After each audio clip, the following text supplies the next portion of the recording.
ತಪಸ್ಸಿನಿಂದ ಬಂದಿದ್ದ ಸೃಷ್ಟಿ ಮಾಡಬೇಕು ಎಂಬ ಬುದ್ಧಿ ಹೇಪಾಲಿಸಬೇಕು. ಯಾಕೆ ನನ್ನನ್ನು ಸೃಷ್ಟಿ ಮಾಡಿದ್ದೇ ಸೃಷ್ಟಿ ಜಗತ್ತಿನ ಸೃಷ್ಟಿ ವಿಸ್ತಾರ ಆಗಬೇಕು ಅಂತ. ಆದರೆ ಮನುಷ್ಯನಿಗೆ ಸೇವೆ ಮಾಡುವಾಗ ಎರಡು ಕಾಡುತ್ತೆ. ಒಂದು ಸೋಮಾರಿತನ, ಮತ್ತೊಂದು ಅಹಂಕಾರ. ನಾನು ಅತಂತ್ರಿತಃ ಕರ್ಮಾಣಿ ನ ಬದ್ಧೇಯ. ಅತಂತ್ರಿತಃ ಅಂದರೆ ಸೋಮಾರಿತನ ನನ್ನನ್ನು ಕಾಡಬಾರದು. ಸೋಮಾರಿತನ ಕಾಡುವುದಿಲ್ಲ, ಚೆನ್ನಾಗಿ ಮಾಡ್ತೇವೆ, ನಾವು ಮಾಡಿದ್ದೇವೆ ಎಂಬ ಅಹಂಕಾರ ಕಡತ್ತೆ. ಒಂದೋ ದೇವರ ಸೇವೆ ಮಾಡುವಾಗ ಅಹಂಕಾರ ಕಡತ್ತೆ, ಇಲ್ಲಂತಾದರೆ ಆಲಸ್ಯ ಕಾಡುತ್ತೆ. ಎರಡೂ ಅಪಾಯ. ಆದ್ದರಿಂದಾಗಿ ಯಾವುದೇ ರೀತಿಯಾದ ನನಗೆ ಆಲಸ್ಯ ಇರದೆ ಅಹಂಕಾರಕ್ಕೆ ಒಳಗಾಗಿ ನಿನ್ನ ಸೇವಾರೂಪದಲ್ಲಿ ಸೃಷ್ಟಿ ಮಾಡುವ ಬುದ್ಧಿಯನ್ನು ಕೊಡಬೇಕು. ನಿನ್ನಿಂದ ಶಿಕ್ಷಿತನಾಗಿ ಆ ರೀತಿಯಾಗಿ ನಾನು ಒಳ್ಳೆಯ ರೀತಿ ಕೆಲಸ ಮಾಡಬೇಕು, ಅನುಗ್ರಹ ಮಾಡಿ. ಅದಕ್ಕೆ ಒಂದು ವಿಷಯ, ಈಗ ಅಹಂಕಾರವೂ ಬರಬಾರ್ದು, ಆಲಸ್ಯವೂ ಬರಬಾರ್ದು ಅಂತಾದರೆ ನಾನು ಹೇಳ್ತೇನೆ, ವಿಜ್ಞಾನ ರಹಸ್ಯವನ್ನು ಹೇಳ್ತೇನೆ. ರಹಸ್ಯಂ ವಿಜ್ಞಾನಂ ಗ್ರಹಣ. ವಿಜ್ಞಾನ ಸಮನ್ವಿತಂ ಜ್ಞಾನಂ ಗ್ರಹಣ. ನಾನು ನಿನಗೆ ಹೇಳ್ತೇನೆ, ಅದರಿಂದಾಗಿ ನೀನು ಆ ಜ್ಞಾನದಿಂದ ನಿಮಗೆ ಅಹಂಕಾರ ಯಾವುದೂ ಬರೋದಿಲ್ಲ ಅಂಥೇಳಿ ಪರಮಾತ್ಮ ಚತುಶ್ಲೋಕಿ, ಅದು ವಿಜ್ಞಾನ ರಹಸ್ಯ. ಅದು ಚತುಶ್ಲೋಕಿ ಭಾಗವತ ಅಂತ ಹೇಳ್ತಾರೆ. ಅದು ನನ್ನ ಅಭಿಪ್ರಾಯದಲ್ಲಿ ವಿಜ್ಞಾನ ಚತುಷ್ಟಯ ಇಟ್ಕೊಳ್ಬೇಕು. ವಿಜ್ಞಾನ ಚತುಷ್ಟಯ, ವಿಜ್ಞಾನ ತತ್ವದಲ್ಲಿ ಬಹಳ ಉಂಟು. ಒಂದು ಮಾತ್ರ ಶ್ಲೋಕ ಹೇಳ್ತೇನೆ. ಏತಾವದೇವ ಜಿಜ್ಞಾಸ್ಯಂ ತತ್ವ ಜಿಜ್ಞಾಸನಾತ್ಮನಃ ಅನ್ವಯ ವ್ಯತಿರೇಕಾಭ್ಯಾಂ ಯಸ್ಯಾತ್ ಸರ್ವತ್ರ ಸರ್ವದಾ. ಏನು ತಿಳ್ಕೊಳ್ಬೇಕಾದಂತಂದರೆ, ಪರಮಾತ್ಮ ಸ್ವತಂತ್ರ, ಜೀವಾತ್ಮನ ಸ್ವತಂತ್ರ ಅಲ್ಲ. ಸ್ವತಂತ್ರಂ ಅಸ್ವತಂತ್ರಂತ ದ್ವಿವಿಧಂ ತತ್ವಮಿಶ್ಯತೆ. ಸ್ವತಂತ್ರೋ ಭಗವಾನ್ ವಿಷ್ಣು. ಮತ್ತೆಲ್ಲ ಪ್ರಪಂಚವನ್ನು ನೋಡಿದಾಗ ಇದು ಭಗವದ್ ವಶದಲ್ಲಿ ಇದೆ. ಅದು ಜಡ ಪ್ರಪಂಚ ಆಗ್ಬೋದು, ಚೇತನ ಪ್ರಪಂಚ ಆಗ್ಬೋದು, ಭಾವ ಪದಾರ್ಥ ಆಗ್ಬೋದು, ಅಭಾವ ಪದಾರ್ಥ ಆಗ್ಬೋದು, ಅದೆಲ್ಲ ಭಗವಂತನ ವಶದಲ್ಲಿದೆ. ಭಗವಂತ ಯಾರ ವಶದಲ್ಲಿಲ್ಲ. ಇದು ತತ್ವ ವಿವೇಕ. ಇದನ್ನು ನೀವು ತಿಳಿಸ್ತೇನೆ ಅಂತ ಹೇಳಿ ಏನು ಮಾಡ್ತಾನೆ ನೋಡಿ. ಪರಮಾತ್ಮ ಇದ್ದಾನಲ್ಲ, ದೇವರನ್ನ ವಿಷ್ಣು ತತ್ವವನ್ನು ಹೇಗೆ ತಿಳ್ಕೊಳ್ಬೇಕು? ಅನ್ವಯ ವ್ಯತಿರೇಕಾಭ್ಯಾಂ ಯಸ್ಯಾತ್ ಸರ್ವತ್ರ ಸರ್ವದಾ. ಎಲ್ಲ ಕಾಲದಲ್ಲಿ, ಎಲ್ಲ ದೇಶದಲ್ಲಿ ಏನು ತಿಳ್ಕೊಳ್ಳೋ, ಅಥವಾ ಎಲ್ಲ ರೂಪದಲ್ಲಿ. ಅನ್ವಯ ವ್ಯತಿರೇಕಾಭ್ಯಾಮ. ಅನ್ವಯ ಅಂದ್ರೇನು? ಜೀವ ಎಲ್ಲಿ ಎಲ್ಲಿ ಇರ್ತಾನೆ ಅಲ್ಲೆಲ್ಲ ಪರಮಾತ್ಮ ಇರ್ತಾನೆ. ಅನ್ವಯ ಅಂದರೆ ಹಾಗೆ, ಜೀವ ಇದ್ದಲ್ಲೆಲ್ಲ ದೇವರು ಇರ್ತಾನೆ. ಜೀವ ಇದ್ದಲ್ಲೆಲ್ಲ ದೇವರು ಇರ್ತಾನೆ ಅಂದರೆ ಜೀವ ಇದ್ದರೆ ಏನಿದೆ ಮಹಾ, ಜೀವ ಇಲ್ಲದ ಕಡೆಯಲ್ಲಿ ಇರ್ಬೇಕಂತ ಹೇಳ್ತಾರೆ. ಜೀವ ಇದ್ದಲ್ಲೆಲ್ಲ ಇರ್ತಾನೆ, ಏನು ಮಹತ್ವ? ಜೀವ ಇದ್ದಲ್ಲೆಲ್ಲ ದೇವರು ಇರ್ತಾನಂದರೆ, ತಾಯಿ ಮಗು ಇದ್ದಲ್ಲೆಲ್ಲ ತಾಯಿ ಇರ್ತಾಳೆ.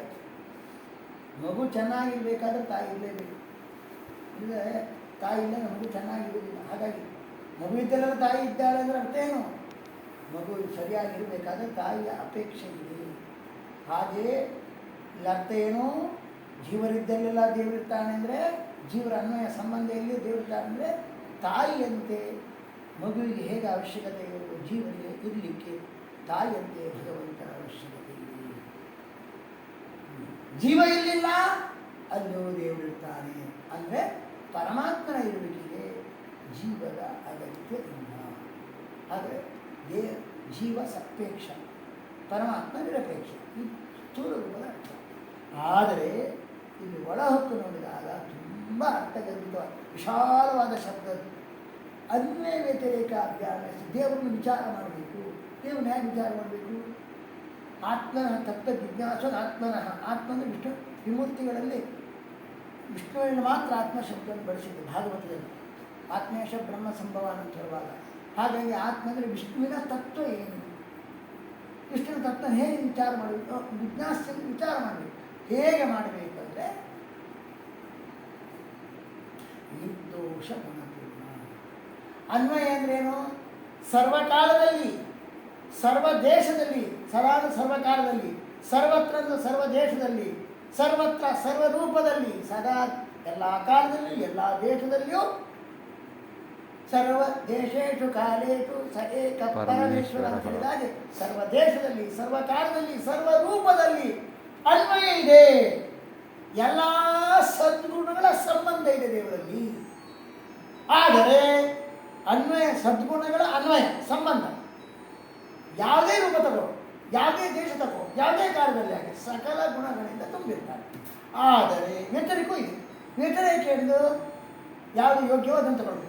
ದೋಷದ ವ್ಯತಿರೇಕ ಯಾವುದೇ ದೇಶದಲ್ಲಿ ಹೋಗಿ ಯಾವುದೇ ಕಾಲದಲ್ಲಿ ಆಗಲಿ ಯಾವುದೇ ರೂಪದಲ್ಲಿ ಆಗಲಿ ದೋಷ ಇಲ್ಲ.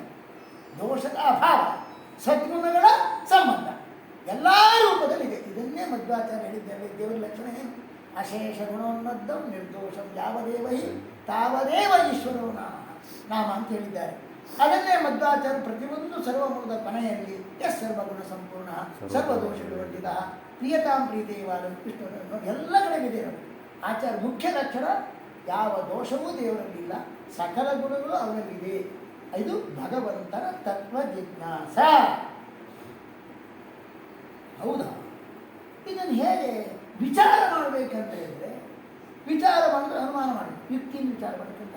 ವಿಚಾರ ಅಂದರೆ ಜಿಜ್ಞಾಸೆ ಯಾವಾಗಲೂ ವಿಚಾರ, ವಿಚಾರ ಅಂದರೆ ಅನುಮಿತಿ, ಅದು ಯುಕ್ತಿ ಬೇಕು. ಏನು ಯುಕ್ತಿ ಹೇಳ್ತಾರೆ? ಅನ್ವಯ ವ್ಯತಿರೇಕ. ಏನು ಗೊತ್ತುಂಟ? ಪರಸ್ಪರ ಸಾಧ್ಯ ಸಾಧಕ ಭಾವ ನಿರ್ದೋಷಕ್ಕೂ ಗುಣಪೂರ್ಣತ್ವಕ್ಕೂ ಇದೆ. ಈಗ ದೇವರು ಹೇಗೆ ತಿಳ್ಕೊಳ್ಬೇಕು? ಅವನು ಸಗುಣನೋ ನಿರ್ಗುಣನೋ? ಕೆಲವು ನಿರ್ಗುಣ ಅಂತ ಹೇಳ್ತಾರೆ, ಸಗುಣ ಅಂತ ಹೇಳ್ತಾರೆ. ಈಗ ಸಗುಣ ಅಂತ ಯಾಕೆ ಖಾತ್ರಿಪಡಿಸಬೇಕು? ಯುಕ್ತಿ ಸೂತ್ರಕಾರರಾದ ವೇದವ್ಯಾಸರಿಗೆ ಸಮ್ಮತವಾದ ಯುಕ್ತಿಯಿಂದ ದೇವರು ಕೆಲವು ನಿರ್ಗುಣ ಅಂತ ಹೇಳ್ತಾರೆ, ಕೆಲವರು ಸಗುಣ ಅಂತ ಹೇಳ್ತಾರೆ. ನಾವು ಹೇಗೆ ಇಟ್ಕೊಳ್ಬೇಕಂದ್ರೆ ಅವನು ಸಗುಣ ಅಂತ ಯುಕ್ತಿ ತಿಳ್ಕೊಳ್ಬೇಕು. ಯಾರು ಹೇಳಿದ್ದಾರೆ? ವೇದವ್ಯಾಸರು ಹೇಳಿದ್ದಾರೆ ಕಪಿನಾಮಕ ಪರಮಾತ್ಮ ಆಖ್ಯಾನದಲ್ಲಿ. ಏನಂತ? ಕರ್ತೃತ್ವ ಸಗುಣಂ ಬ್ರಹ್ಮ. ಸರ್ವಕರ್ತ ಪರಮಾತ್ಮ, ಜಗತ್ತಿನ ಸೃಷ್ಟಿ ಸ್ಥಿತಿಯಾದಿ ಕರ್ತರಾದಿಂದಾಗಿ ಅವನು ಸಗುಣನೇ. ಇದು ಯುಕ್ತಿ ವೇದವ್ಯಾಸ. ಕಪಿನಾಮಕ ಪರಮಾತ್ಮ ಇದು. ಇನ್ನೊಂದುಂಟು, ಅಲ್ಲ ಸಗುಣ ಹೌದು, ಸರ್ವಗುಣ ಅಂತ ಹೇಳ್ತಿಳ್ಕೊಳ್ಬೇಕು. ಯಾವುದೇ ಚೇತನ ತಗೋ ಉಲ್ಟಾ ಹೊಡಿತಾರೆ. ಯಾವುದೇ ಒಂದು ಚೇತನ ತಗೊಳ್ಳಿ ಸರ್ವಗುಣಪೂರ್ಣ ಆಗಿರುವುದಿಲ್ಲ. ನಮ್ಮಲ್ಲೆಲ್ಲ ನೋಡ್ತೇವೆ ಸರ್ವದೋಷ ವಿವರ್ಜಿತವಾಗಿ ದೋಷ ಸಿಕ್ಕಾಪಟ್ಟೆ ಇರೋದು, ಸಕಲ ಗುಣಗಳ ಹೊರ ಇಲ್ಲವೇ ಇಲ್ಲ. ಹಾಗಾಗಿ ಪರಮಾತ್ಮ ಒಬ್ಬ ಚೇತನ, ಅವನು ಸಕಲ ಗುಣಪೂರ್ಣ ಆಗುವುದು ಹೇಗೆ ಅಂತ ಹೇಳಿದ್ರೆ ಅದಕ್ಕೆ ವ್ಯತಿರೇಕ ಯುಕ್ತಿ ಹೇಳಬೇಕು. ವ್ಯತಿರೇಕ ವ್ಯಾಪ್ತಿಯುಳ್ಳ ಯುಕ್ತಿ ಏನದು? ಸರ್ವಧರ್ಮ ಉಪಪತ್ತೇಶ್ಚ ಸ್ವತಂತ್ರತ್ವ ಗುಣಾಶ್ರುತ ಹವಿರುದ್ಧಾಚ್ಯದೇವೇ ಸತ್ಯಶ್ರುತ ನೈಮಾತ್ರ ಶಂಕ ಚಿಂತ್ಯಾತಿಂಕ ತದು ಶ್ರುತಿ. ಗುಣ ಇದ್ದೇ ಇದೆ. ನಾವು ಕೇಳದಿದ್ದ ಗುಣವೂ ಇದೆ, ವೇದದಲ್ಲಿ ಹೇಳದಿದ್ದ ಗುಣವೂ ಇದೆ. ರಮಾ ಬ್ರಹ್ಮಾದಿಗಳು ಚಿಂತನೆ ಮಾಡಲಿಕ್ಕೆ ಸಾಧ್ಯ ಇಲ್ಲದ ಗುಣಗಳು ದೇವರ ಖಂಡಿತ ಇದೆ. ಯಾಕೆ? ವೇದ ಹೇಳ್ತದೆ. ಒಂದು ಯುಕ್ತಿ, ಸ್ವಾತಂತ್ರ್ಯ ಎಂಬ ಯುಕ್ತಿ ಇದೆ. ಸ್ವಾತಂತ್ರ್ಯ ಎಂಬ ಗುಣ ಇದ್ದರೆ ದೇವರು ವಿವೇಕಿ, ಸ್ವತಂತ್ರ. ತಾನು ಇಚ್ಛೆಪಟ್ಟದ್ದನ್ನೆಲ್ಲ ಸಂಪಾದನೆ ಮಾಡಲಿಕ್ಕೆ, ತನಗೆ ಯಾವುದು ಅನಭಿಪ್ರೇತವೋ ಅನಿಷ್ಟವೋ ಅದನ್ನೆಲ್ಲ ಇಲ್ಲ ಅಂತ ಮಾಡಿಕೊಳ್ಳೋ ತಾಕತ್ತಿದೆ. ನಮಗಿಲ್ಲ. ನಮಗೆಲ್ಲ ಗುಣ ಬೇಕಂತಿದೆ, ಯಾವ ದೋಷ ಇಲ್ಲ. ನಮಗೆ ಸ್ವಾತಂತ್ರ್ಯ ಇಲ್ಲ, ಇಚ್ಛೆ ಇದೆ, ಸ್ವಾತಂತ್ರ್ಯ ಇಲ್ಲ. ದೇವರಿಗೆ ಅದಿದೆ. ದೋಷವನ್ನು ಬಿಡುವ ಸ್ವಾತಂತ್ರ್ಯ ಇದೆ, ಗುಣವನ್ನು ಸಂಪಾದನೆ ಮಾಡುವ ಸ್ವಾತಂತ್ರ್ಯ ಅವನಲ್ಲಿದೆ. ಅದರಿಂದಾಗಿ ಹಾಗಾಗಿ ಏನಿಲ್ಲ ಸ್ವತಂತ್ರತ್ವ ಭಗವಾನ್ ಸಕಲ ಗುಣ ಪರಿಪೂರ್ಣ ವ್ಯತಿರೇಕೇಣ ದೇವದತ್ತರು ನಮ್ಮಂತೆ. ಅಂದರೆ ಏನರ್ಥ? ಈ ವ್ಯತಿರೇಕ ಇತ್ತಂದ್ರೆ ಏನು? ಎಲ್ಲೆಲ್ಲಿ ಸಾಧ್ಯ ಇಲ್ಲೋ ಅಲ್ಲಿ ಏನಿಲ್ಲ, ಎಲ್ಲೆಲ್ಲಿ ಸ್ವಾತಂತ್ರ್ಯ ಇದೆಯೋ ಅಲ್ಲಿ ಗುಣಪೂರ್ಣತ್ವ ಇದೆ ಅಂತ ಹೇಳಲಿಕ್ಕೆ ಬರೋದಿಲ್ಲ. ದೇವರೊಬ್ಬನೇ ಸ್ವತಂತ್ರ, ಅದನ್ನು ತೋರಿಸಿದ್ರು. ವ್ಯತಿರೇಕ ಅಂದರೆ ಎಲ್ಲೆಲ್ಲಿ ಗುಣಪೂರ್ಣತ್ವ ಇಲ್ಲ ಅಲ್ಲಿ ಸ್ವಾತಂತ್ರ್ಯ ಇಲ್ಲಪ್ಪ. ಯಾರಲ್ಲಿ? ನಿಮ್ಮಲ್ಲಿ ಅಲ್ಲ. ನಮ್ಮಲ್ಲಿ ಗುಣಪೂರ್ಣತ್ವ ಸ್ವಾತಂತ್ರ್ಯ ಇಲ್ಲ. ಇದು ವ್ಯತಿರೇಕ ವ್ಯಾಪ್ತಿ. ವ್ಯತಿರೇಕ ವ್ಯಾಪ್ತಿ ಅನ್ವಯ ವ್ಯಾಪ್ತಿ ಮತ್ತು ಅನುಮಾನ ಮಾಡಬೇಕಂತ ಹೇಳ್ತಾರೆ. ಇದು ಅನ್ವಯ ಅಂದರೆ ದೇವರು ಮೊದಲು ಗುಣ ಸಗುಣ ತೀರ್ಮಾನ ಆಗೋದು ಕರ್ತೃತ್ವ ಯುಕ್ತಿಯಿಂದ, ಸಕಲ ಗುಣಪೂರ್ಣತ್ವ ತೀರ್ಮಾನಗಳು ವ್ಯತಿರೇಕ ವ್ಯಾಪ್ತಿ ಉಳ್ಳಂತಹ. ಯಾಕೆಂದರೆ ಯಾಕರ್ತ ಸಗುಣ ಅಂತ ಕುಲಾಲಿನ ದೃಷ್ಟಾಂತ ಇದೆ, ಅನ್ವಯಾಪ್ತಿ ಇದೆ, ಯುಕ್ತಿ ಇದೆ. ವ್ಯತಿರೇಕ ವ್ಯಾಪ್ತಿಗೆ ಇದು ಯಾವ್ದಾದ್ರು ಸ್ವತಂತ್ರನೋ ಅವನೆಲ್ಲ ಗುಣಪೂರ್ಣ ಅಂತ ಹೇಳಿಕ್ಕೆ ಯುಕ್ತಿ ಇಲ್ಲ. ಯಾಕೆ? ದೇವರೊಬ್ಬರೇ ಅಲ್ಲಿ. ಯಾಕೆ? ದೇವರು ವಿವಾದಾಸ್ಪದ, ಇನ್ನು ಬೇರೆ ಕಡೆ ಎಲ್ಲೂ ಇಲ್ಲ. ಹಾಗಾಗಿ ನಾವು ವ್ಯತಿರೇಕ ದೃಷ್ಟಾಂತ ಹೇಳ್ಬೋದು. ಎಲ್ಲೆಲ್ಲಿ ಗುಣಪೂರ್ಣತ್ವ ಇಲ್ಲ ಅಲ್ಲಿ ಸ್ವಾತಂತ್ರ್ಯ ಇಲ್ಲ.